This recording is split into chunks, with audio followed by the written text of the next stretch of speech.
말씀 위해서 기도하겠습니다. 사랑과 은혜가 풍성하신 하나님 아버지, 하나님을 예배합니다. 하나님의 이름을 높이며 하나님을 찬양합니다. 하나님께서 우리 속에서 역사하시며 우리를 인도하심을 믿습니다. 이 시간 하나님 말씀을 또한 듣습니다. 성령 하나님께서 우리로 그 말씀을 깨닫게 하시고 그 말씀에 순종할 수 있도록 도와주시옵소서. 주 예수 그리스도의 이름으로 기도하옵나이다. 아멘.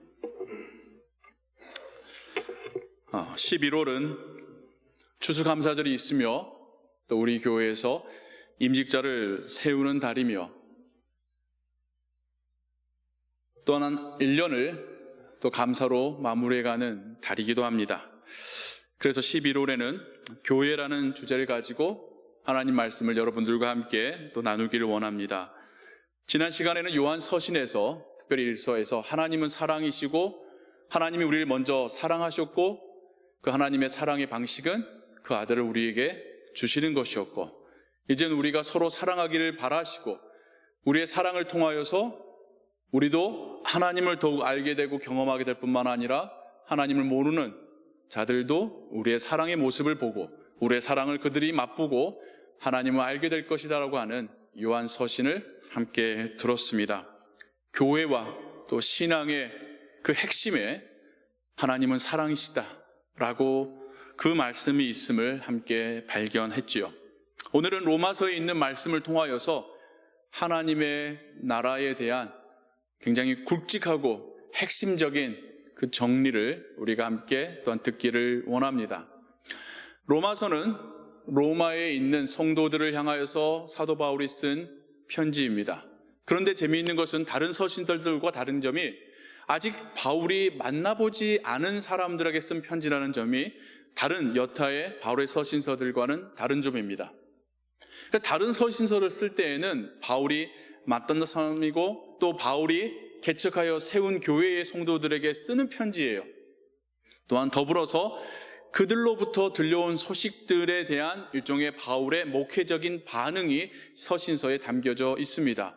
다른 서신서들 보면 그 교회의 공동체 안에 일어나는 문제점들이 무엇인가를 바울의 대답을 통해서 역추적해서 혹은 역으로 추론할 수 있는 내용들이죠. 그러다 보니까 서신서의 내용들이 그 문제에 대한 목회적인 대답들의 어떤 제안이 되기가 쉽겠지요.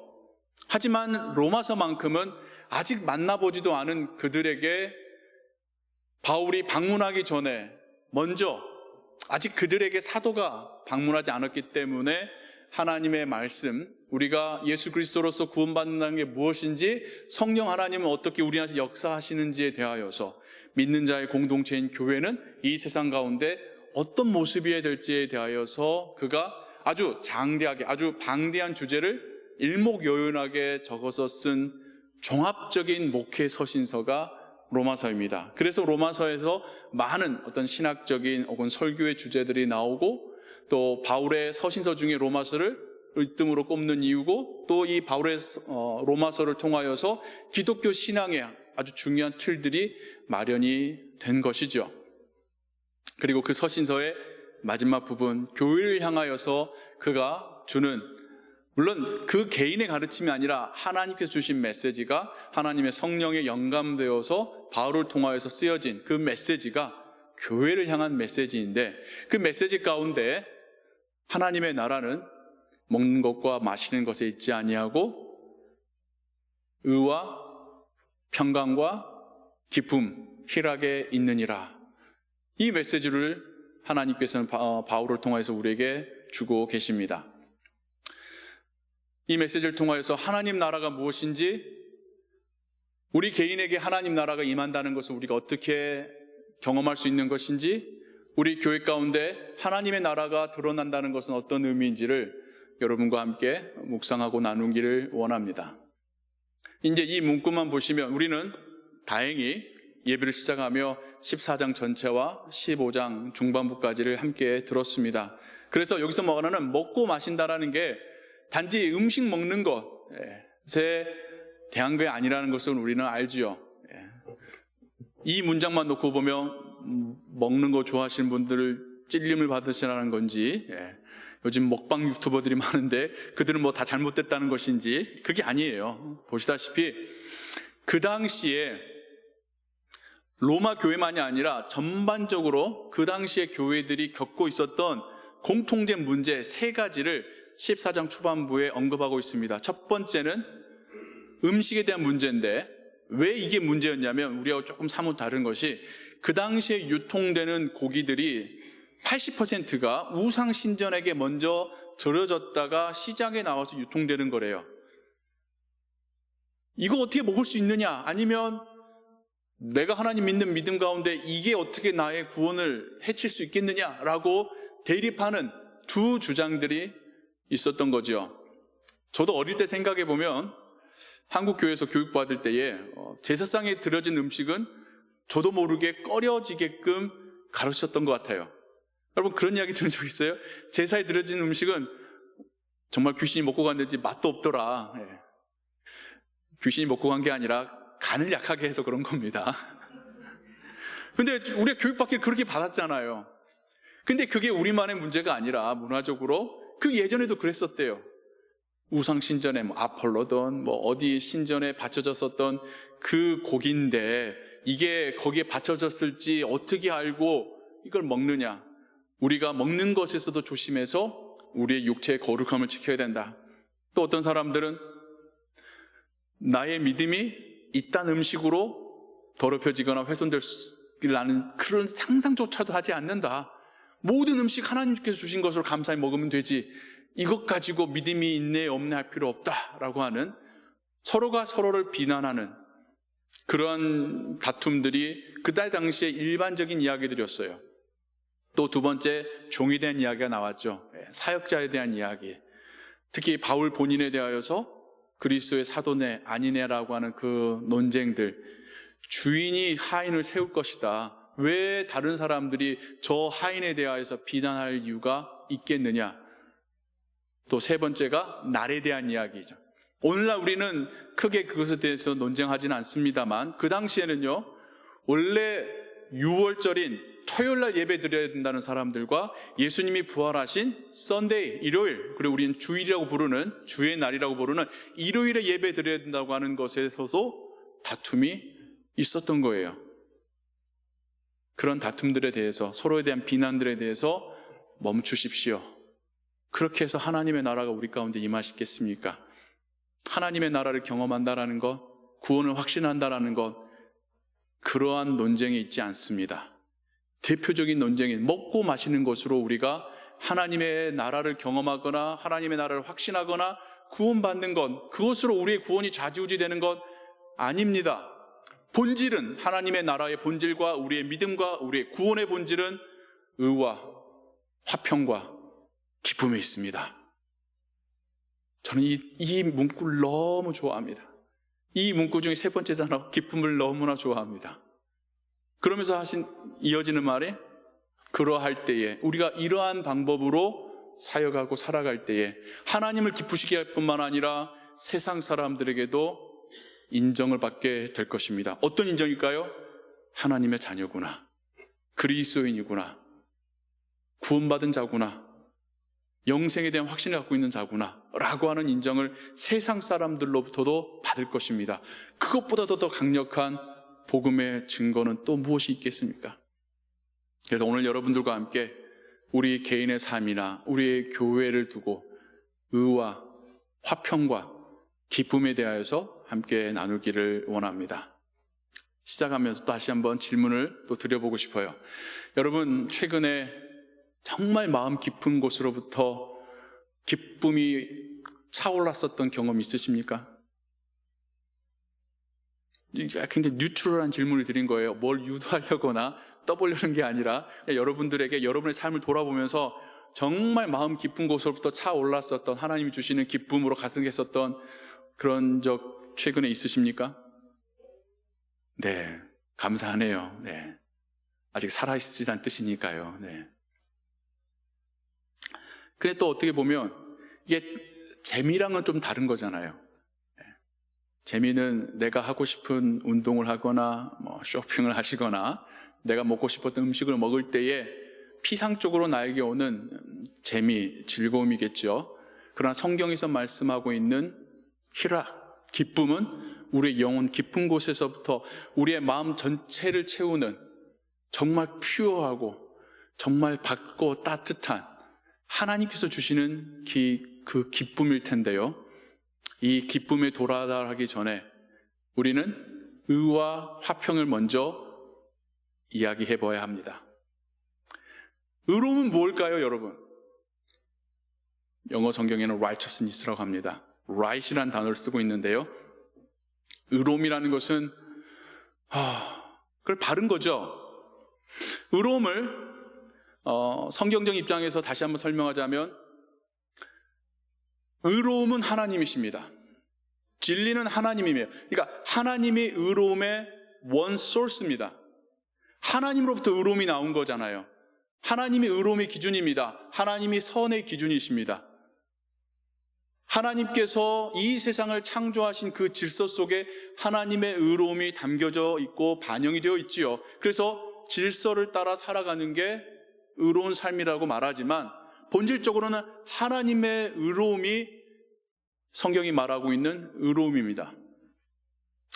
사람이 의롭기 위해서는 어찌해야 될까요? 구약 성경은 십계명뿐만 아니라 여러 많은 율법들을 통해서 두 가지의 명령을 주십니다. 심플해요. 딱 두 가지의 명령을 주셔요. 첫 번째는 이걸 하라. 두 번째는 이거 하지 마라. 하나님께서 하라는 것 하면 의로워지는 거고요. 하나님께서 하지 말라고 하는 것을 안 하면 의로운 겁니다. 근데 반대로 하나님께서 하라고 하신 것을 안 하거나 하나님께서 하지 말라고 하신 것을 하면 의롭지 못한 것이죠. 쉽게 말하자면 그게 바로 죄입니다. 하나님은 심플하게 하나님의 의로움을 이해하거나 살아갈 수 있는, 실천할 수 있는 방법을 그렇게 주셨어요. 구약적인 관점에서의 의로움인데, 근데 그 의로움의 결과는 어떤 인간도 의로울 수 없더라라는 것이 결론이었죠. 그래서 하나님께서 주신 신약적인 관점에서의 의로움은 우리 안에 찾을 수 없는 의로움을 외부로부터 가져오게끔 하신 겁니다. 그 의로움은 바로 예수 그리스도의 의로움이십니다. 예수님의 의로우심을 우리가 덧입음으로 인해서 여전히 부끄럽고 부족한 우리이지만 하나님이 예수님 보고 예수님의 그 피를 보고 우리를 의롭다고 불러주시겠다라는 것, 이것이 신약이 예수님께서 말씀하시고 사도 바울이 다시 한번 우리에게 말하고 있는 우리가 의로워질 수 있는 방법입니다.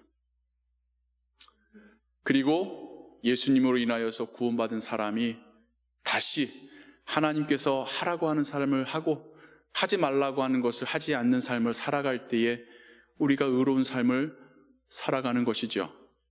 우리의 첫 번째, 우리가 겪고 있는 이 모든 고난과 고민과 갈등과 이 불편함의 시작점에는 의로움의 문제가 있습니다. 우리가 의롭지 못했기 때문에, 우리가 불의하기 때문에, 우리가 죄의 문제를 해결하지 못했기 때문에 파생된 것들이 지금 우리가 겪고 있는 불편들이고 괴로움들이겠죠. 그런데 그 시작점을 하나님은 예수 그리스도를 통하여서 해결해 주셨습니다. 그리고 이제 두 번째로 가볼까요? 그리고는 화평입니다. 영어로는 peace인데요. 화평이 뭘까요? 제가 예배를 시작하고 여러분이 찬양을 부르는 시간 동안에는 주일학교에 가서 동일한 본문을 가지고 아이들 수준에 맞춰서 설교를 하고 옵니다. 아이들이 또 똑같은 질문을 했어요. 피스가 뭘까? 넌 어떻게 데피니션 정의를 할 수 있겠니? 라고 할 때에 한 아이가 막 고민하더니 던지는 말이 다른 사람과 안 싸우는 것이요. 빙고! 정답이야. 피스라는 것은 관계 속에서 나오는 겁니다. 다른 사람과의 관계가 원만할 때 피스죠. 그건 내 안에서도 마찬가지인데요. 내 안에서 여러 가지 생각과 desire, 어떤 욕구들이 충돌할 때에 우리가 평안을 누리지 못하는 것이죠. 우리가 하나님과의 관계에서 그 관계가 원만하지 못할 때 우리가 평안을 누리지 못하는 것이죠.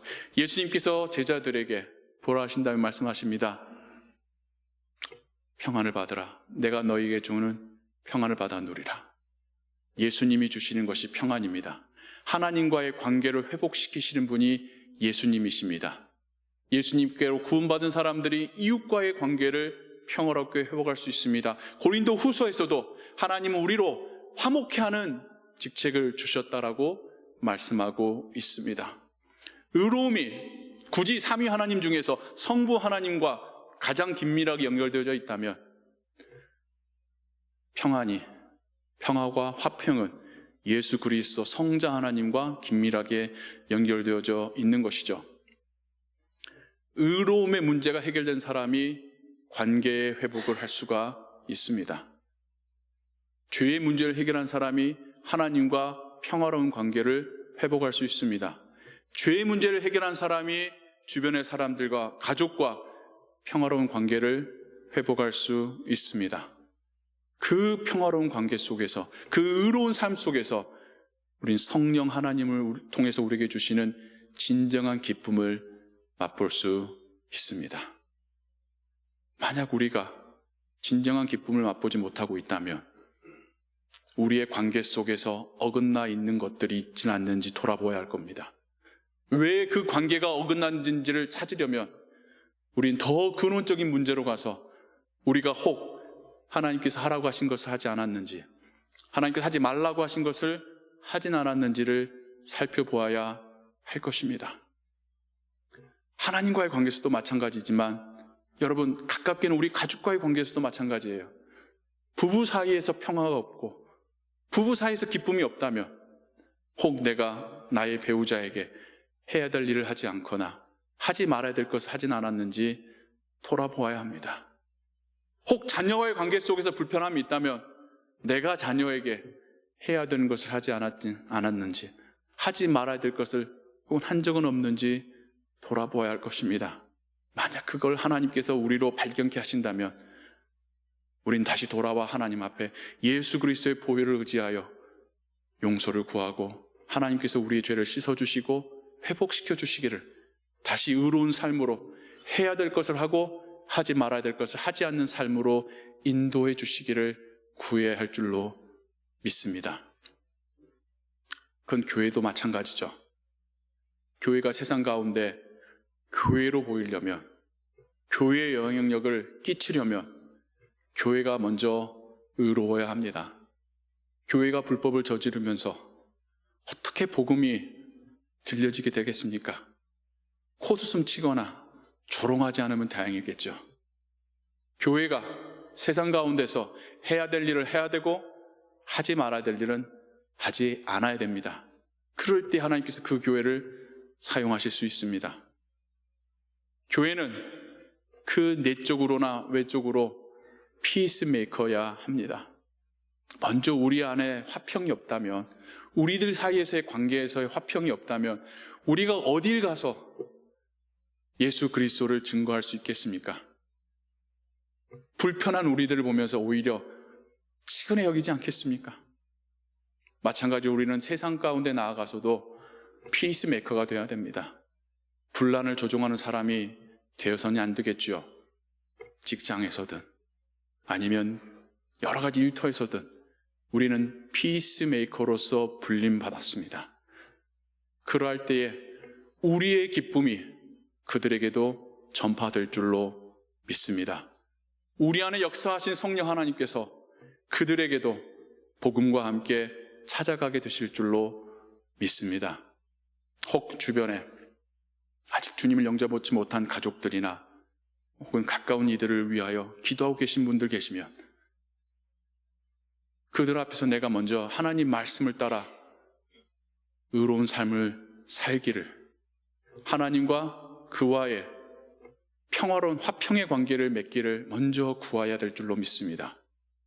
내가 신앙생활을 함으로 인하여서 진정 기쁨을 누리고 있음을 그들이 알게 되기를 여러분 기도하시기 바랍니다. 내가 기쁘면요, 나를 보면서 내가 믿는 하나님을, 우리가 믿는 하나님을 그들도 믿고 싶어 하기 때문이죠. 자녀들 혹 왜 이렇게 교회 가는 거 싫어하나? 왜 하나님 말씀 믿는 거 힘들어하나? 라고 생각하실 때에 내 안에, 그들이 볼 때에 하나님의 자녀로서의 의로움이 있는지, 하나님과 그들과의 관계가 화평한지, 믿음 생활로 인하여서 내 안에 기쁨이 있는지 돌아보시고 기도하시기 바랍니다. 내가 자녀들 앞에서나 전도 대상자 앞에서 의롭게 살지 못하면, 내가 그들과의 관계가 평화롭지 못한다면, 내가 그들 앞에서 하나님 믿는 이 즐거움이 드러나지 않았다면, 어떤 말을 해도 복음은 그들의 귀에 들려지지 않습니다. 그들의 영혼만이 문제가 아니라 우리가 주를 믿고 천국 바라보며 살아간다는 우리의 신앙의 삶도 힘든 삶이잖아요. 내 안에 기쁨이 없는데, 내가 하나님과의 이 끈끈한 관계에 대한 확신이 없는데, 내가 죄 용서받은 것에 대한 확신이 없는데, 어떻게 우리의 신앙의 삶이 기쁘고 즐겁고 열매 맺고 영향력을 끼치며 살 수가 있겠습니까? 그렇게 살다 어느 순간 난 뭐하며 살았지라고 생각하지 않겠습니까? 우리의 교회도 마찬가지입니다. 하나님의 일하심에는 숫자의 크고 작음에 있지 않습니다. 우리의 공동체 안에 하나님의 의로움이 드러나고 있는지, 하나님과 세상과의 피스메이커 관계를 하고 있는지, 우리 안에 기쁨이 나타나고 있는지, 그것이 교회의 건강함의 척도일 줄로 믿습니다. 우리 한빛교회가 정말 제가 생각할 때는 잘하시는 것 중에 하나가, 여러 개 있지만 그 중에 하나를 제가 정말 스스럼없이 여러분에게 말씀드릴 수 있는 것은, 목장이라고 있는 소그룹을 너무나도 즐기시고 잘하시는 것 같아요. 제 상상 이상입니다. 솔직히 말씀드리자면. 하여튼 모이는 걸 이렇게 좋아하시고, 하여간 왜 이렇게 좋아하실까 싶을 정도로, 그 모였을 때에 즐거움이 있으니까 모이시는 거 아니겠어요? 그겁니다. 만나면 즐겁고, 이야기 나누다 보면 위로받고 격려되고, 혼자 살고 혼자 일하는 게 아니라 함께 나누는 것을 경험할 수 있을 때에 그 건강한 소그룹이 교회 전체로 커져가는 것이고, 그 교회의 그 빛이 교회 밖으로 나아가는 것이겠죠. 여러분, 우리가 즐겁게 신앙생활하며 살기를 소원합니다. 어차피 사는 인생인데요, 왜 이 세상 살면서 막 인상 쓰면서 살아야 됩니까? 인상 쓰는 그 시간 자체가 우리한테 손해 아닙니까? 기뻐하며 살기도 짧은 인생인데요, 우리에게 주신 우리의 삶을, 우리의 공동체에서의 함께함을 우리가 기뻐하면서 함께 살아가게 되기를 소원합니다. 나의 기쁨이 옆에 있는 사람들에게 전파되고 전염되는 그런 삶을 우리가 살아가기를 소원합니다. 네 분의 새로운 임직자분들을 우리가 이번 달 말 하나님 앞에 세워드릴 겁니다. 네 분의 임직자분들도 오늘의 말씀을 마음에 새겨주시길 원합니다. 교회는 의로워야 됩니다. 해야 될 것은 하고, 하지 말아야 될 것은 안 해야 합니다. 교회는 피스메이커가 되어야 합니다. 교회 안에서도, 그리고 여러분들이 우리 안에서의 피스메이커가 되시고, 세상으로 나아가서도 피스메이커가 되어주시기 바랍니다. 마지막으로 joyful life, 기쁨의 삶을 우리 교우들이 함께 기뻐하는 신앙생활 할 수 있도록 도와주시고, 무엇보다도 여러분들이 먼저 기쁨으로 살아가실 수 있기를 축원합니다. 여러분의 기쁨이 교회의 기쁨으로, 교회의 기쁨이 이 세상을 향하여서 하나님께 주시는 기쁨으로 퍼져가게 될 줄을 믿습니다. 우리 네 분의 직분자들을 위해서도 여러분 생각나실 때마다 기도해 주시기 바랍니다. 기도하겠습니다. 사랑과 은혜가 풍성하신 하나님 아버지, 하나님을 닮아 우리도 의롭기를 원합니다. 물론 우리 안에 부족한 모습들은 하나님의 의로움을 닮기에는 턱없이 약합니다. 그러나 성령 하나님을 통하여, 예수 그리스도를 통하여 우리가 주님의 모습을 닮아갈 수 있음을 믿습니다. 하나님의 의로우심을 닮아갈 수 있음을 믿습니다. 도와주시옵소서. 우리가 평안을 누리기를 원합니다. 우리 마음속에서 뿐만 아니라 우리와 가까운, 우리가 사랑하는 사람들과의 관계 속에서, 또한 하나님과의 관계 속에서 평안을 누리게 하여 주옵소서. 하나님, 우리가 기쁨 누리기를 원합니다. 하나님께서 우리에게 주신 새 생명을, 새로운 삶을 기뻐하며 살기 원합니다. 그 기쁨이 마치 물결이 퍼져가듯이 우리의 가족에게로, 우리의 일터의 동료들에게로, 또 우리가 만나는 세상 사람들에게로 퍼져가게 하여 주옵소서. 우리를 사용하시고 우리를 통하여 일하시옵소서. 감사드리오며 예수 그리스도의 이름으로 기도하옵나이다. 아멘.